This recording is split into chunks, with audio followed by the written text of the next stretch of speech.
সূরা আল ইমরানের ঘটনা প্রবাহ। তাফসিরে তাফহিমুল কোরআনের আলোকে সূরা আল ইমরানের পটভূমি নাজিলের সময়কালে যেসব প্রধান ঘটনা প্রবাহকে কেন্দ্র করে আবর্তিত হয়েছে তা নিচে তুলে ধরা হলো। ১. নাজরানের খ্রিস্টানদের প্রতিনিধি দলের আগমন নবম হিজরি সনে। ইয়ামেনের নাজরান থেকে ৬০ সদস্যের একটি উচ্চ পর্যায়ের খ্রিস্টান প্রতিনিধি দল আল্লাহর রাসূল সাল্লাল্লাহু আলাইহি ওয়াসাল্লাম এর কাছে আসে। তারা আকীদাগত বিষয়ে তর্ক শুরু করে এবং ঈসা কে খোদার পুত্র ও খোদা হিসেবে সাব্যস্ত করার পক্ষে যুক্তি দাঁড় করাতে চেষ্টা করে। প্রভাব: সূরা আলী ইমরানের শুরুর অংশে ১-৭ আয়াত আল্লাহ তাআলা তাওহীদের সুস্পষ্ট যুক্তি এবং ঈসা ও মা মরিয়ম এর প্রকৃত সত্য ঘটনা নাজিল করেন। এটি প্রমাণ করে যে ঈসা অন্যান্য নবীদের মতোই একজন মানুষ ও আল্লাহর বান্দা ছিলেন। পরিশেষে তাদের মুবাহালা সত্য প্রকাশে আল্লাহর অভিশাপ প্রার্থনা আহ্বান জানানো হয়। ২. বদর যুদ্ধের বিজয় এবং ইহুদিদের প্রতিক্রিয়া দ্বিতীয় হিজরি ঘটনা।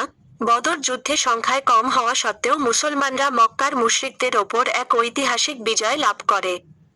এতে মদিনার ইহুদিরা হিংসা ও আতঙ্কে ভুগতে শুরু করে এবং মক্কার কুরাইশদের সাথে গোপনে ও প্রকাশ্যে চক্রান্ত করতে থাকে।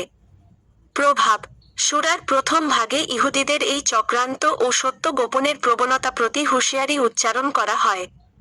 মুসলমানদের শিক্ষা দেওয়া হয় যে বস্তুগত শক্তির চেয়ে আল্লাহর প্রতি বিশ্বাস ও তাকওয়াই চূড়ান্ত বিজয়ের মূল চালিকা শক্তি। ৩. উহুদ যুদ্ধের ঘটনাপ্রবাহ ও মুসলিম উম্মাহর পরীক্ষা তৃতীয় হিজরি। সূরা আলী ইমরানের একটি বড় অংশ ১২১-২০০ আয়াত উহুদ যুদ্ধের প্রেক্ষাপটে নাজিল হয়, যা ঐতিহাসিক কয়েকটি ধাপে সংঘটিত হয়েছিল: যুদ্ধের প্রস্তুতি ও পথিমধ্যে মুনাফিকদের বিশ্বাসঘাতকতা। রাসূল সাল্লাল্লাহু আলাইহি ওয়াসাল্লাম ১,০০০ সৈন্যের বাহিনী নিয়ে মদিনা থেকে উহুদের দিকে রওনা হন। কিন্তু পথিমধ্যে মুনাফিক প্রধান আবদুল্লাহ ইবনে উবাই ৩২০ জন অনুসারী নিয়ে বাহিনী থেকে কেটে পড়ে, যা মুসলিম সেনাদলে মানসিক চাপ তৈরি করে। তীরন্দাজদের ভুল ও উহুদের বিপর্যয়। উহুদ পাহাড়ের গিরিপথে রাসূল সাল্লাল্লাহু আলাইহি ওয়াসাল্লাম ৫০ জন তীরন্দাজকে কোনো অবস্থাতেই স্থান না ছাড়ার নির্দেশ দিয়েছিলেন। যুদ্ধে প্রাথমিক বিজয়ের পর তীরন্দাজদের একটি বড় দল নির্দেশ ভুলে গিয়ে গনিমতের মাল একত্র করতে ব্যস্ত হয়ে পড়ে।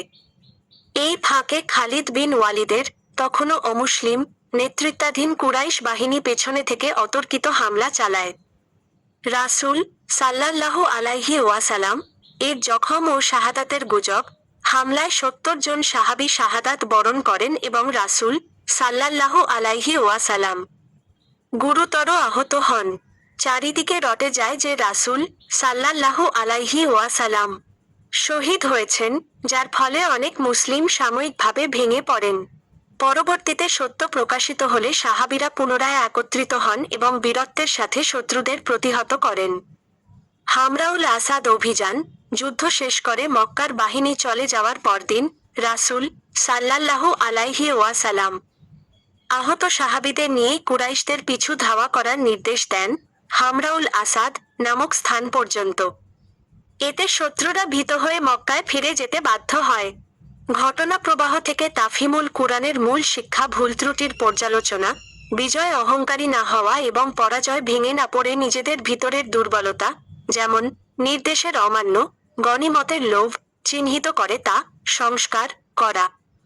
পরীক্ষা ও খাঁটি মুমিন বাছাই: আল্লাহ তাআলা সত্য ও মিথ্যার যুদ্ধে জয় পরাজয়ের চক্র ঘুরিয়ে দিয়ে খাঁটি মুমিন ও মুনাফিকদের আলাদা করেন।